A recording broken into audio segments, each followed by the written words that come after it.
দুনিয়াবাসী, মৃত্যু থেকে তোমরা যেখানেই পলায়ন করো না কেন, মৃত্যু তোমাদের সাথে সেখানে গিয়েই নিজেই মোলাকাত করবে, সাক্ষাৎ করবে। তুমি ডাকতে হবে না, মৃত্যু নিজেই আসবে, মৃত্যু নিজেই আসবে। আইনামা তাকুনু ইউদরিকুমুল মাউতু ওয়ালাউ কুনতুম ফি বুরুজিম মুশাইয়াদা। আল্লাহ বলে, তুমি যদি এমন একটা বিল্ডিং বানাও, ঘর বানাও, যে ঘরটা অনেক উঁচা, যে ঘরটার উপর দিয়া কেউ ভিতরে ঢুকতে পারবে না, যে ঘরটার মধ্যে একটা ছিদ্র নাই, একদম আটকানো, তো এরকম একটা ছিদ্রবিহীন সুউচ্চ ঘরও যদি তুমি বানিয়ে তার ভেতরেও তুমি আশ্রয় নাও, তো ইউদরিকুমুল মাউতু, মৃত্যু তোমার সেখানেই পৌঁছবে, তোমার সেখানেই পৌঁছবে। প্রিয় ভাই আমার, বন্ধু আমার, নওজোয়ান সাথীরা আমার, মৃত্যু এক অনিবার্য বাস্তবতা, চিরন্তন বাস্তবতা। এটা গ্রহণ করতেই হবে। হাসলেও মরতে হবে, কাঁদলেও মরতে হবে, সুখেও মরতে হবে, দুঃখেও মরতে হবে। রাজপ্রাসাদ আর অট্টালিকার মানুষটাও মরে যাবে, জীর্ণ কুটিরে যে লোক থাকে, হ্যাঁ, সেই লোকটাকেও মরতে হবে। জীবনে কোনোদিন দুঃখ দেখে নাই যে সেও মরে যাবে, জীবনে কোনোদিন সুখ দেখে নাই যে সেও মরে যাবে, সব মরে যাবে। এটাই সত্য, এটাই বাস্তবতা। অতএব মৃত্যু এক অনিবার্য বাস্তবতা, এটা গ্রহণ করতেই হবে। এটা যদি আমরা মনে রাখি, আমাদের জীবন অনেক সুন্দর হইত, অনেক সুন্দর হইত। রাসূলুল্লাহ সাল্লাল্লাহু আলাইহি ওয়াসাল্লাম বলছেন, আকসিরু যিকরা হাদিমিল লাযযাত ইয়ানি আল মাউত। আল্লাহর নবী বলেন, আমার উম্মত, তোমরা বেশি বেশি ওই জিনিসটা স্মরণ করো, যে জিনিস তোমাদের সমস্ত স্বাদ, আনন্দ, আহ্লাদ চিরতরে মিটাই দেবে, তোমারে চিরস্তব্ধ করে দেবে। জলজ্জান্ত মানুষটা আমাদের সামনে হাঁটতো, চলতো, উঠতো, বসতো, ঘুরতো, ফিরতো, হ্যাঁ, সেই মানুষটা মনে করেন আমার চোখের সামনে নাই, তার লাশ আমার সামনে, আহা সেই লোকটা স্তব্ধ। পৃথিবীর কত মানুষ কত আওয়াজ করতেছে, কত শোরগোল করতেছে, কিন্তু এই লোকটা হাতও নাড়ে না, পাও নাড়ে না, চোখও মেলে না, আর কিছুই করে না। এ কি আশ্চর্য বিষয়! চোখের সামনের এই মানুষটা নাই, কি হলো তার? কে তারে থামাই দিল? কে তারে স্তব্ধ করে দিল? এ তো আমার মতো ঘুরতো, ফিরতো, হাঁটতো। আহ, আমার আব্বারে আমি কত দেখছি, একদিন আমার আব্বা চলে গেল। আমার দাদারে আমি কত দেখছি, আমার দাদা একদিন চলে গেল। আমার জ্যাঠারে আমি দেখে আসছি, দোয়া করে আসছি, ফুঁ দিয়ে আসছি। এক সপ্তাহ পরে জ্যাঠা ইন্তেকাল করলেন, আবার এক সপ্তাহ পরে আমি গিয়া জ্যাঠার জানাজা পড়াইছি। এই তো বাস্তবতা। যুবক ভাই, তুমিও মনে রাখো, বয়স্ক বাবা আপনিও মনে রাখেন। হাসান বসরি রহমতুল্লাহ আলাই একজন বড় বুজুর্গ ছিলেন। উনি বলতেন, তিনি যখন কোনো যুবককে দেখতেন আর বয়স্ক দেখতেন, তো তিনি যুবকদেরকে বলতেন, ইয়া মা'শারাশ শাবাব ইন্না যারআ কাদ তুদরিকুহুল আহাতু ক্বাবলা আন ইয়াবলুগা। তিনি উপদেশ দিতেন, হে যুবকগণ শোনো, সব ফুল, সব ফল, সব গাছ চারা পরিপক্ক পাকা পর্যন্ত পৌঁছায় না, তার আগেই অগণিত ফুল, অগণিত ফল, অগণিত চারা গাছ ঝরে ঝরে। এটা উনি মনে করাইতেন মৃত্যুর কথা। উনি এটা বুঝাইতেন, যুবক তুমি দেখো, একটা আম গাছের মধ্যে যতগুলো মুকুল ধরছে ফুল, সবগুলো আম হয় না। যতগুলো আম ধরছিল ছোট ছোট, সবগুলো বড় পাকা পর্যন্ত যায় না, তার আগেই ঝরে যায়। ঝরেই যায় বেশি, থাইকা যায় অল্প। তার মানে যুবক, কিশোর, তরুণ এই বয়সেই মৃত্যু হয় বেশি, বৃদ্ধ পর্যন্ত পৌঁছে কম। পুরা বাড়িতে অনেক সময় এমন হয়, একজনও বয়স্ক লোক নাই, একজনও নাই। আমার ঘর, আমার বাপ চাচাদের যে ঘর, সেখানে আপনার এখন আমার চাচাতো ভাই, জ্যাঠাতো ভাই, আমার ভাই বেরাদর সব মিলাইয়া আমাদের ছেলে পেলে ভাই ভাতিজা মিলে না হয়তো 60-70 জন আছি আমরা, কিন্তু আমাদের একজনও বয়স্ক লোক নাই। আমার দাদাও নাই, দাদিও নাই, জ্যাঠাও নাই, চাচাও নাই, আমার আব্বাও নাই, কেউ নেই। তাইলে কেন এমন হলো? তাহলে বোঝা গেল অধিকাংশই ঝরে যায়, কবরে চলে যায়, মৃত্যু হয়ে যায়। এই জন্য ধোঁকা না খাওয়া। আরেকটা হলো, বয়স্ক লোককে দেখলে উনি বলতেন, হাসান বসরি রহমতুল্লাহ আলাইহি, ইয়া মাশারা শুয়ুখ, হে বৃদ্ধগণ। উনি তাদেরকে জিজ্ঞাসা করতেন যে মা ইউনতাজারু বিসসারআই ইযা বালাগা, যখন কোনো ফসল পাইকা যায় তখন আর বাকি থাকে কি? কি বাকি থাকে? কাটা। কথা বলে না, কি বাকি থাকে? ক্বালু আল হাসাদ, বা কাটাটা বাকি থাকে, পাইকা তো গেছে। তার মানে আপনারা পাইকা তো গেছেন, বয়স তো হয়েই গেছে, আর শুধু মৃত্যুটা বাকি, আর শুধু মৃত্যুটা বাকি। তাইলে যুবককে বলতেন, তুমি ভেবো না তুমি বৃদ্ধ হবা, কারণ অসংখ্য ফুল তো আগেই ঝরে যায়, অসংখ্য ফল তো আগেই ঝরে যায়, অসংখ্য গাছ তো আগেই ঝরে যায়। আবার বৃদ্ধকে বলতেন যে আপনার তো আর কিছুই বাকি নাই, আপনি তো পাইকেই গেছেন, এখন শুধু কাটা, কবর, মৃত্যু ছাড়া আর বাকিটা কি? তাহলে মৃত্যু ভুলে না যাওয়া, মউত ভুলে না যাওয়া। রাসূলুল্লাহ সাল্লাল্লাহু আলাইহি ওয়াসাল্লাম বলেন, কাফা বিল মাউতে ওয়াইজান। নবীজি বলেন, কোনো মানুষ যদি মৃত্যুর কথা স্মরণ করে, তার ওয়াজের জন্য, নসিহতের জন্য এটাই যথেষ্ট, এটাই যথেষ্ট। আমরা কিতাবে পড়ছি, হযরত ওমর রাদিয়াল্লাহু তাআলা আনহু, এত বড় সাহাবী, উনি বলতেন, কুল্লা ইয়াউমিন ইউকালু মাতা ফুলান মাতা ফুলান ওয়ালা বুদ্দা মিন ইয়াউমিন ইউকালু মাতা ওমর। তিনি বলতেন, হায় শোনো, প্রতিদিন ঘোষণা হয় আজ অমুকের মৃত্যু হলো, অমুকের মৃত্যু হলো, অমুকের মৃত্যু হলো। অচিরেই একদিন ঘোষণা হবে আজ ওমরের মৃত্যু হলো, আজ ওমরের মৃত্যু হলো। উনি বলেন, এই ঘোষণা শুনবে খুব দ্রুত একদিন। এই জন্য বাপ, এই আমাদের ব্যক্তিগতভাবে প্রতিনিয়ত মৃত্যু হচ্ছে, ঠিক এভাবে আমরা তো মরছি, একদিন এই গোটা আলমের মৃত্যু হবে।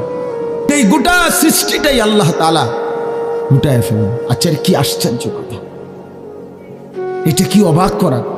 এক মিনিট যদি কেউ বিবেক দিয়া ভাবে, যারে বলে কি হুজুর, বলেন কি, এত বড় আসমান ভেঙে যাবে, এই সূর্য খসে পড়বে, চাঁদ খসে পড়বে।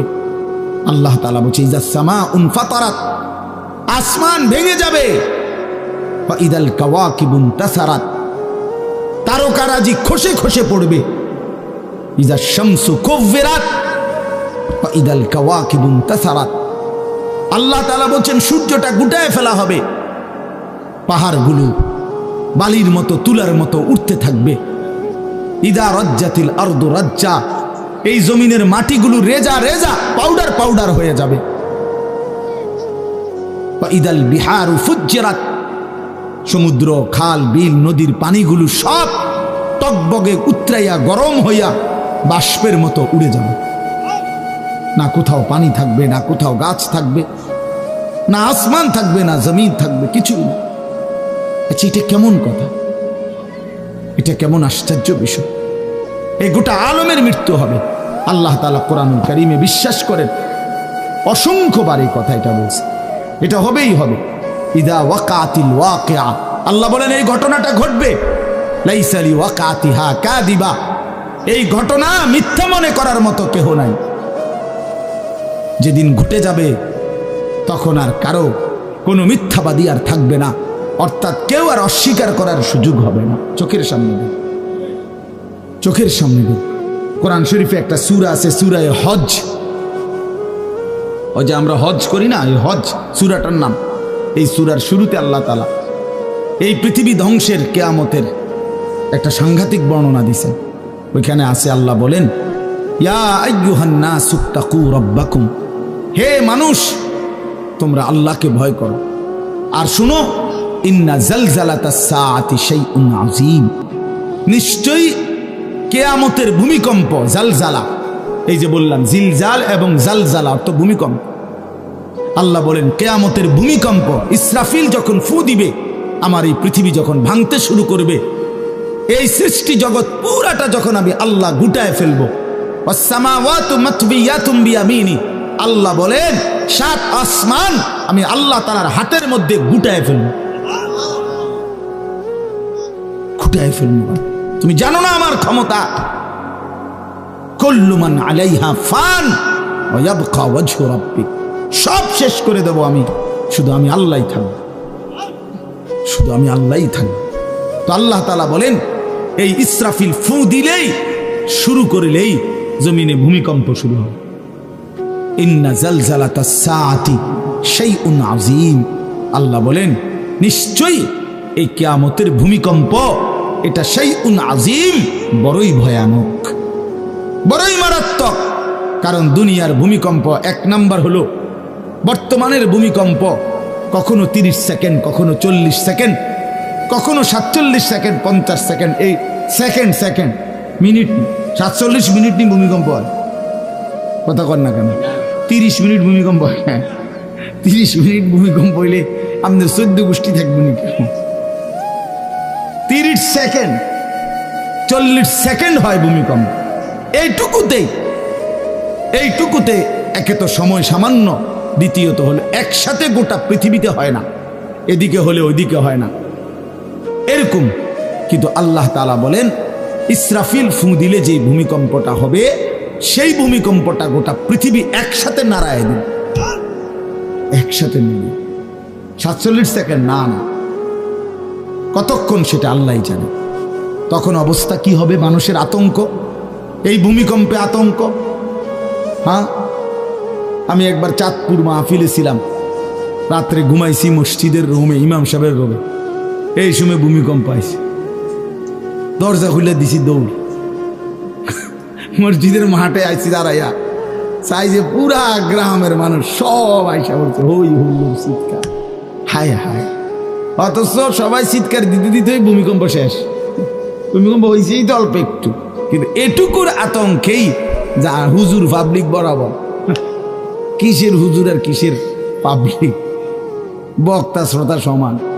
এই এখন মনে করেন ভূমিকম্প হইলে আমরা সব দিন দো, আমিও আমি এখানে বুজুর্গি দেখাইব, এটা হ্যাঁ আমি একটা বড় হুজুর বেটা প্রধান বক্তা, আমি লড়লে কি মাইসে কি করব? আপনি কি করবেন? আমার সময় কো, আমার জান নিয়ে টানাটানি। আল্লাহু আকবার। তো এই সামান্য ভূমিকম্প, কিন্তু আল্লাহ তাআলা বলেন ইসরাফিল সিংহা ফু দিলে যে ভূমিকম্প হবে বান্দা, সেটা বড়ই ভয়ানক, সেটা সারা পৃথিবী নড়বে একসাথে। তখন কি হবে? মানুষের আতঙ্ক। ইয়াউমা তারাউনাহা তাযহালু কুল্লু মুরদিআতিন আম্মা আরদাআত। এই 1 নম্বরে আল্লাহ বলেন যে মা তার বাচ্চাটাকে দুধ পান করাইতেছিল, এই কোলের বাচ্চা, দুধের বাচ্চা, আপন মা তার দুধের বাচ্চা ভুলে যাবে, ফেলে দিবে, ছুঁড়ে মারবে, আর মা পাগলের মতো দৌড়ানো শুরু। কোরআন শরীফের আয়াত। ওয়াতাদাউ কুল্লু যাতি হামলিন হামলাহা। এবং আল্লাহ তাআলা বলেন যে মায়ের পেটের বাচ্চা 10 মাস পূর্ণ হয়ে গেছে, আগামী 2 ঘন্টা 5 ঘন্টা পরে বাচ্চাটা এমনিতেই প্রসব হইতো। আল্লাহ তাআলা বলেন ইসরাফিলের ফু দিলে জমিন যখন কাঁপতে শুরু করবে, তো এই গর্ভধারিণী মা, গর্ভবতী নারী পাগলের মতো এভাবে ছুটবে, দৌড়বে, নিজের গর্ভের বাচ্চা নিজে নিজেই পড়ে যাবে। ওয়াতারান্নাসা সুকারা, আল্লাহ বলেন মাতালের মতো সমস্ত মানুষগুলো ছুটতে থাকবে। ফাইদা বারিকাল বাসার ওয়া খাসাফাল কামার ওয়া জুমিআ আশ-শামসু ওয়াল কামার। আল্লাহ তাআলা বলে চন্দ্র সূর্য আলোহীন হয়ে যাবে, সূর্য চন্দ্র এক হয়ে যাবে। ওয়া জুমিআ আশ-শামসু ওয়াল কামার ইয়াকুলুল ইনসানু ইয়াওমাইদিন আইনাল মাফার। লোকেরা দৌড়বে আর ছুটবে, মানুষ একে অপরকে জিজ্ঞেস করবে ভাইয়া পালাবো কোথায়, দাঁড়াবো কোথায়? কোথাও তো স্থির কোনো জায়গা নাই, কোথায় দাঁড়াবো? আল্লাহ তাআলা বলেন কাল্লা লা ওয়াজার, না বান্দা, সেদিন আর কোথাও জায়গা মিলবে না। ইলা রাব্বিকা ইয়াওমাইদিনিল মুস্তাকার, আজকে শুধুই কেবল তোমার আল্লাহর কাছেই আশ্রয় ঠিকানা। এভাবে বহু আয়াত কোরআনুল কারীমের মধ্যে আল্লাহ তাআলা বর্ণনা করছেন। আমার ভাই, তো এই ইসরাফিলের ফু দিলে গোটা আলমের মৃত্যু হবে, ভূমিকম্প শুরু হবে। তো এই ভূমিকম্প কেন হবে? এই কাঁপতে কাঁপতে সমস্ত কিছু ভাঙ্গা একসাথে এই সব কিছু আল্লাহর সৃষ্টি সমস্ত কিছুই জমিনের তলদেশে চলে যায়। জমিন তখন খালি ফাঁকা, জমিনে তখন কিচ্ছু নাই, কিচ্ছু একটা সুতা মাটির উপরে থাকবে। এই প্রথমবার ইসরাফিল ফু দিলে সমস্ত কায়নাত, ইনসান, জিন, আল্লাহর সমস্ত সৃষ্টি মাখলুকাত সব জমিনের তলদেশে চলে যায়। মানুষও, জিনও, অর্থ সম্পদ, স্বর্ণ রৌপ্য, মণি মুক্তা, হীরা জহরত সব সব সব একটা কাগজের অস্তিত্ব, সব কিছু গোটা জমিন ফাঁকা। এভাবে কতদিন আল্লাহ জানে, কতদিন আল্লাহ জানে। হ্যাঁ মা ভাই, এরপরে একটা নির্দিষ্ট সময় পরে আবার আল্লাহ তাআলা ইসরাফিলকে জীবিত করবেন, করে আবার আল্লাহ তাআলা দ্বিতীয়বারের মতো ফু দিতে বলবেন। এই দুই ফুঁয়ের মাঝখানে কতদিন? নবী সাল্লাল্লাহু আলাইহি সাল্লামের এক হাদিসের মধ্যে বলছে 40। সাহাবীরা ব্যাখ্যা করছেন, মুহাদ্দিসিন, সেই 40টা হতে পারে 40,000 বছর। 40,000। এই জন্য বাপ একটা কথা হলো, সর্বশেষ যেই লোকটা কবরে যাবে, শেষ যেই ব্যক্তি মরবে পৃথিবীতে, হতে পারে তাকেও শুধু কবরেই থাকতে হবে 40,000 বছর। 40,000 বছর, এরপরে তো আখিরাত। এই 40,000 বছর যদি কবরে আযাব হয়, 40,000 বছর যদি কবরে আযাব হয় ভাই, তখন কি হবে? এবার ভেবে দেখেন, এখন যারা কবরে যাচ্ছে, হ্যাঁ, নূহ আলাইহিস সালামের জামানায় যারা মারা গেছে, ইব্রাহিম আলাইহিস সালামের জামানায় যারা মারা গেছে, নবীজি সাল্লাল্লাহু আলাইহি সাল্লাম তো 1,500 বছর আগে ইন্তেকাল করছেন, 1450 বছর আগে। তো ওই সময়ে যারা মারা গেছে তারা কবরে পড়ে আছে আজকে 1,500 বছর, 1,500 বছর, 1500 বছর। তাহলে নূহ আলাইহিস সালামের জাতি কত বছর থেকে পড়ে আছে? কোথায় নূহ নবী, কোথায় আমাদের নবী? কত ব্যবধান! এই জন্য বাপ, শুধুমাত্র কবরের বিষয়টাই তো সাংঘাতিক, আখিরাত তো পড়ে। শেষ ব্যক্তিটাও যদি কবরে থাকতে হয় 40,000 বছর, তো এখনকার মানুষগুলো আছে কত কাউ। এই যার কবরে আযাব হচ্ছে, আহা বাপ, সে কি পরিমাণ কষ্ট পাচ্ছে ভাইবা। দেখে কবরবাসীদের রুহের মাগফিরাত। আরে ভাইয়া, একবার চোখ বন্ধ করে 1 সেকেন্ড ভাবেন, আজ আমরা যাদের রুহের মাগফিরাত কামনা করলাম, এই 20 বছরের ব্যবধানে, 30 বছরের ব্যবধানে, 10 বছরের ব্যবধানে, 50 বছরের ব্যবধানে আবার এর পরের লোকেরা আমাদের রুহের মাগফিরাত কামনা। এটা কি পরিমাণ বাস্তবতা, কি পরিমাণ বাস্তবতা! এটাকে অস্বীকার করার, না বুঝার কিছুই নাই, মৃত্যুকে না বুঝার কিছুই নেই। কারণ এত বেশি জলজ্জান্ত আল্লাহ তাআলা এটা আমাদের সামনে দেখাইছেন, এত মানুষের মৃত্যু আল্লাহ আমাদের সামনে দেখাইছেন, এটাকে অস্বীকার করার, না বুঝার কিছুই নেই। তো চলেন, এরপরে আল্লাহ তাআলা ইসরাফিলকে আবার জীবিত করবেন। জীবিত করে আল্লাহ তাআলা ইসরাফিল আলাইহিস সালামকে বলবেন, ইসরাফিল, আবার তুমি সিংহায় ফু দাও। এইবার যখন সিংহায় ফু দিবে, তখন ইসরাফিল আলাইহিস সালামের এই দ্বিতীয় ফুতে আবার ভূমিকম্প শুরু। আবার কি শুরু হবে? ও মাঝখানে ভাই, ওই ছেলে অপদার্থ, কথা বলো না, হাসাহাসি করো না, কারো কথা বাকি থাকলে, দুষ্টামি বাকি থাকলে উঠে চলে যাও, বাহিরে আলাদা জায়গা আছে। গাফেল সন্তান কোনো কিছুতেই যাকে কোনো আসর করে না। আহা, আপনারা জানেন না, আপনাদের এক এক ছেলের অবস্থা হলো কলিজাটা পাথর হয়ে গেছে, কোনো কিছুই তার কলিজা নাড়ায় না। এত শক্ত জানোয়ার যে খোদার 365 দিনে কোনো দিন ফজরের নামাজ পড়ে না, একদিনও না। মানুষের বাচ্চা এত বড় জানোয়ার হয় কেন?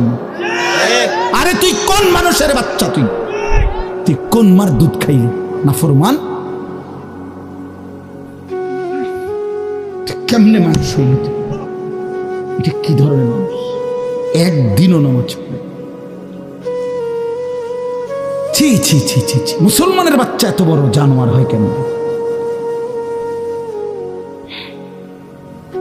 কোনদিন নামাজ পড়ে না, 6 মাসে 9 মাসে কোনদিন বলতে পারবে না নাফরমান।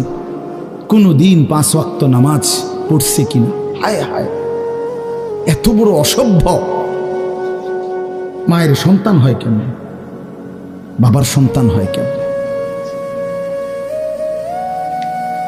চিন্তা কর। কোনো কিছুই ছেলে পেলেদের হালাত হলে এই পরিমাণ লাগাম ছাড়া, কিসের মা কিসের বাবা, কে তার মা কে তার বাপ, কে কি তার ধর্ম, তার আল্লাহ কে, তার রসুল কে, তারে বানাইছে কে, আসছে কোত্থেকে, কেন আসছে, কি করতেছে, কি করছে, কিচ্ছুর খবর, কিচ্ছুর খবর। আসে, হাঁটে, বুট খায়, বন খায়, মোবাইল টিপে, খারাইয়া মতে, বইয়া মতে, বন্ধু বান্ধবদের সাথে আড্ডা দেয়, মেয়ের পিছনে ঘুরে, অসভ্য অশ্লীল কথাবার্তা বলে। এটা কি একটা জিন্দিগি হলো? ভেবে দেখেন। ওফ, কোন সুস্থ স্বাভাবিক মানুষ এমন হয়? বলো ভাইয়া বলো। রাগ করো না বাপ, কে তোমা করে মনে করাই দিব? কেউ মনে করাই। হা, বাবা আমারও ফিকির শেষ, শুধু টাকা রোজগারের ফিকির। দেশে থাইকা পারো, নাহলে বিদেশ গিয়া পারো, কোনো না কোনো ভাবে পয়সা রোজগার করো।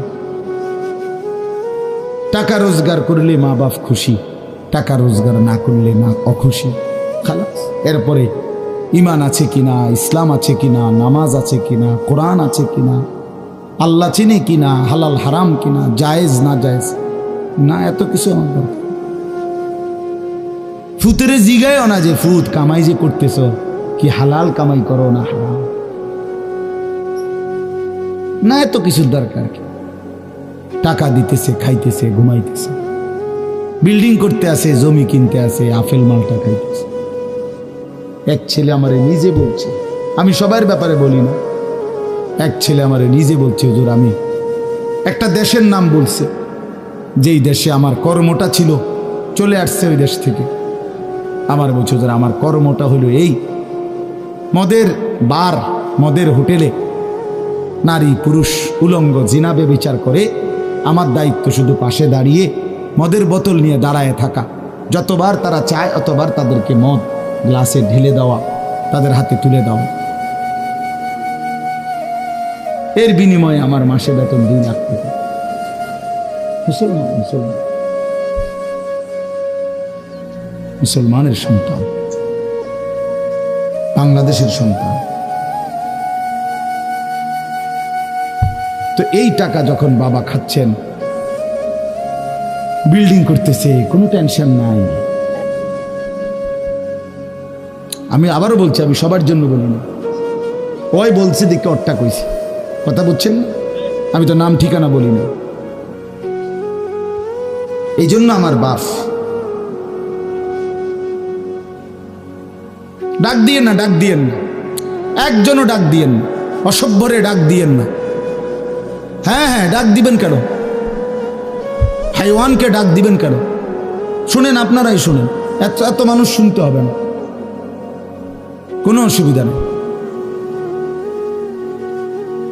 কোনো অসুবিধা নেই। আমি তো এটাই বুঝাইতে চাইতেছি, প্রত্যেকটা মানুষ আজকে মুসলমান। আমরা ঘর দেখায়, ফার্নিচার দেখায়, বিল্ডিং দেখায়, শুধু দোয়া করে ঘরটা করছি, শুধু দোয়া করে। কিতা দোয়া করতে হবে না, কিতা দোয়া করতে, বিল্ডিং এর দোয়া কিতা, আবার ইট বালুর লেগে দোয়া করে লাভ কি বেড়া?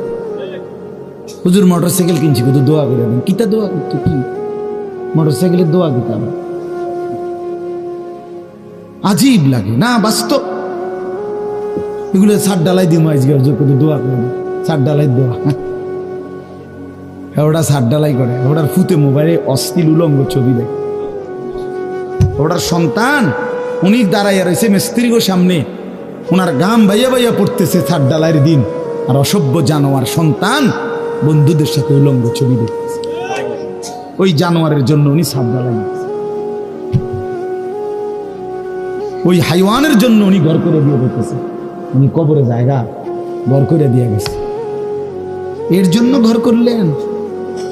ছি ছি ছি ছি ছি। আমার দেওয়া ঘরে আমার কষ্টের কমাইয়ে এখানে বসে বসে রঙিন ছবি দেখবে, উলঙ্গ দৃশ্য দেখবে ঘরে শুয়া শুয়া সারা রাত। এর জন্যই আমার জীবনের এই অর্জন, এই ছিল আমার উপার্জনের উদ্দেশ্য। আহ, কতবার বললে বুঝবেন? কেমনে বললে বুঝবেন? কারে বললে বুঝবেন?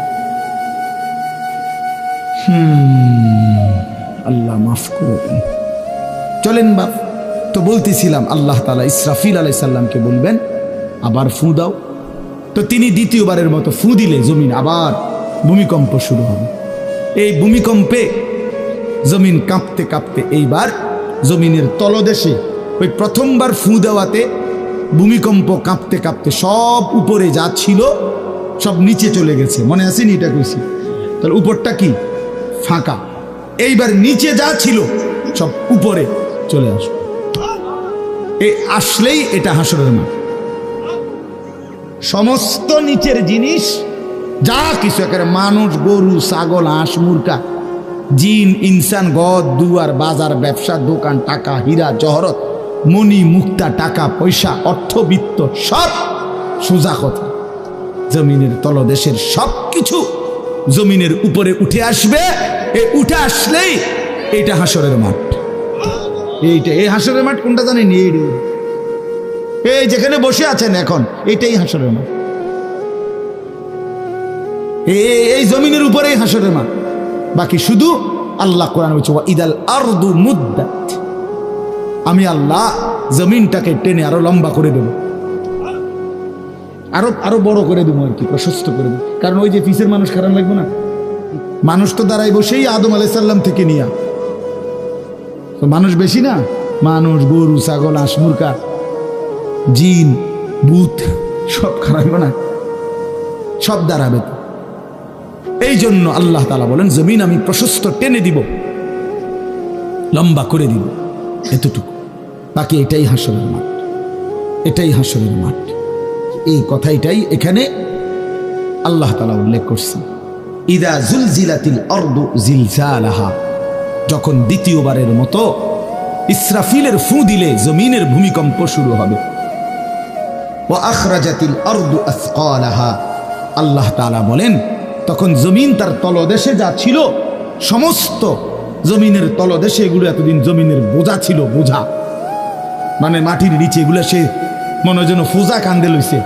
এবার ওয়া আখরাজাতিল আরদু আসকালাহা, জমিন তার বোঝা মানে জমিনের তলদেশে যা ছিল সে এবার তা জমিনের উপরে উঠায়, উপরে উঠায়। এরপরে আশ্চর্য কথা শুনেন, এরপরের কথাটার জন্য রাসূলুল্লাহ সাল্লাল্লাহু আলাইহি সাল্লাম হাদিসে বলছেন, এই ভাই শুনেন, ছেলেরা তোমরাও শোনো। নবী সাল্লাল্লাহু আলাইহি সাল্লাম বলেন এই জমিনের তলদেশ থেকে যখন সবকিছু উপরে উঠে আসবে তখন অর্থ সম্পদ, হীরা জহরত, মণি মুক্তা, স্বর্ণ রৌপ্য এগুলো স্তূপ আকারে উঠে আসবে জমিনের উপরে, মানে হাসরের মাঠে। তো নবীজি একেবারে স্পষ্ট হাদিস, নবীজি সাল্লাল্লাহু আলাইহি সাল্লাম বলেন তখন এই স্বর্ণ রৌপ্য, টাকা পয়সা, হীরা জহরত এগুলো, এই অর্থ সম্পদগুলো আল্লাহর কুদরতে কথা বলবে। স্বর্ণের টুকরা কথা বলবে, কথা বলবে, রৌপ্যের টুকরা কথা বলবে, এগুলো কথা বলবে। কথা কি বলবে? এগুলো তখন ওই নাফরমান মানুষগুলোকে ডাক দিবে, ডাক দিবে, আইয়ুহাস সারিক, হে চোর, এদিকে এই সম্পদের জন্য চুরি করেছিলে, আজ যা দরকার নেও। আইয়ুহাল কাতি, হে ডাকাত, এদিকে এদিকে আসো, এই সম্পদের জন্য ডাকাতি করছিল, আজ নেও।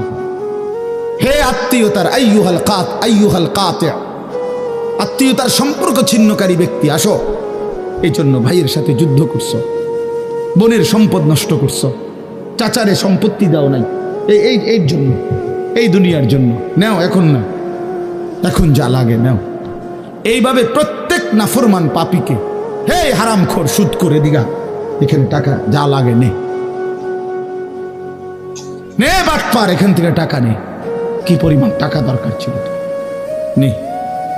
এইভাবে রাসূলুল্লাহ সাল্লাল্লাহু আলাইহি সাল্লাম বলেন, দুনিয়ার এই সম্পদ